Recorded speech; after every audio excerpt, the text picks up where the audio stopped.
دوستو، آج کی اس ویڈیو میں سلطان محمد فاتح کی اس جانکاری کے بارے میں بتانے والا ہوں کہ ان کے لشکریوں نے قسطن دنیا کو کیسے فتح کیا۔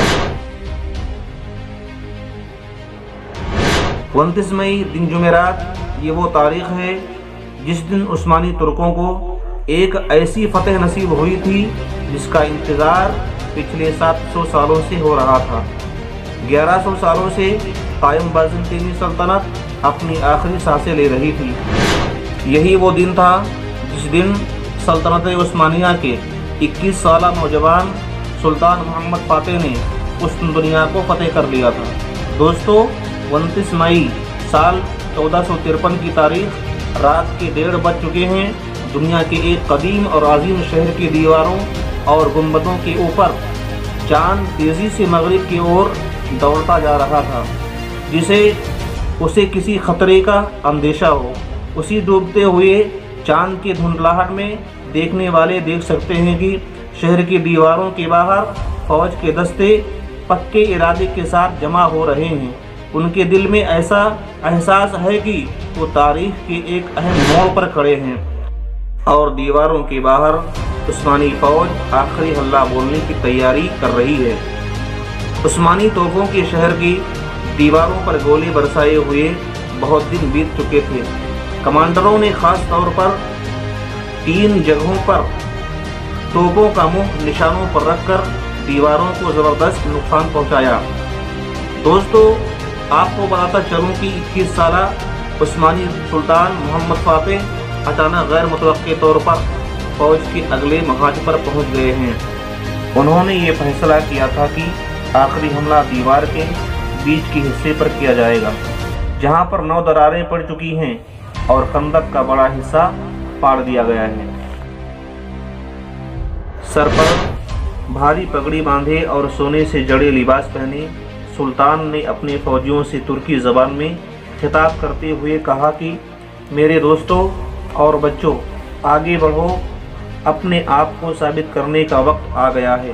اس کے ساتھ ہی نقاروں اور طبلوں کے شور نے رات کی چپی کو تار تار کر دیا، لیکن اس کان پھاڑنے والے شوروں میں بھی عثمانی فوج کے کانوں کو پھاڑ دینے والے نعرے صاف سنائی دے رہے تھے، جنہوں نے قلعے کے دیوار کے کمزور حصوں پر حملہ بول دیا تھا۔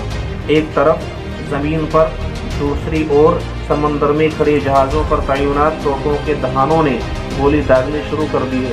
اس حملے کے لیے بازنطینی سینک تیار کھڑے تھے، لیکن پچھلے 1.5 مہینوں کی گھیرا بندی نے حوصلہ پست کر دیے تھے۔ بہت سے شہری بھی مدد کے لیے دیوار کے قریب پہنچ گئے اور انہوں نے پتھر اٹھا کر نیچے جمع ہونے والے فوجیوں پر پھینکنا شروع کر دیا تھا۔ دوسرے لوگ اپنے اپنے قریبی گرجا گھروں کی اور دوڑے اور رو رو کر دعائیں مانگنی شروع کر دی۔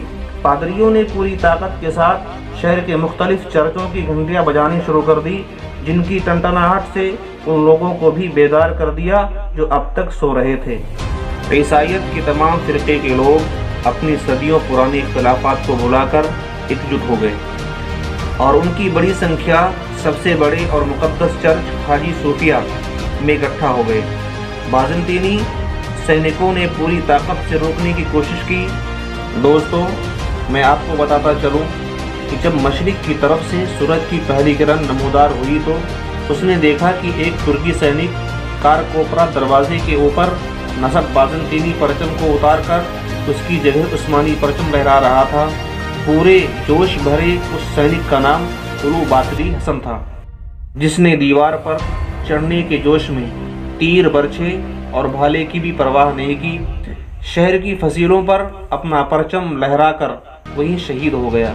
دوستو، سلطان محمد فاتح کی قیادت میں عثمانی سپاہیوں نے شہر قسطن دنیا پر فتح حاصل کر کے حضور صلی اللہ علیہ وسلم کے پیشگوئی کے مستحق ہو گئے۔